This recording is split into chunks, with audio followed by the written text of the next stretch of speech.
也代替6月23开始要来起车钱，台东到台北坐自强的，就要936块，算来回的票价是起300过6块。虽然讲代替提出 App 会员点数有优待，不过华东地区的民众是认为讲无够诚意，也台东县府讲会考虑带民众去台北抗议。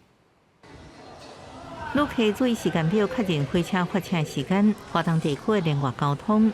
大部分靠铁路运输，按过代替要伫6月23起票价，以台东到台北票价，自强区即马是783块，基隆区是604块，去了后自强区就要936块，基隆区也到772块，乃至自强区来回起306块。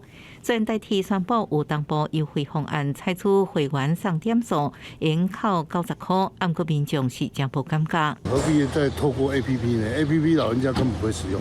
一个礼拜如果说要北上个2次，或一个月要回去个4次，这样都要1000出。苏花这一段就是补助的铁路维护上，我希望政府这边能够多一点的相关措施。民众承认，代替起票价对通勤的上班族学生来讲是一笔真大开销。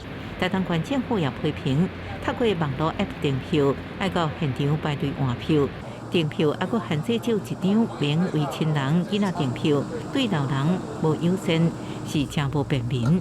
我们东部的长辈们，大家要买车票，还必须去排队，这怎么会是相对的优惠呢？如果台铁公司没有办法提出可行的方案，我们不排除带着抗议的民众到北上表达我们的不满。国民党台东县立委黄建斌在面册批评，代替优惠方案凊彩彩，服务爱增加，用华东基金来执行扩大折扣。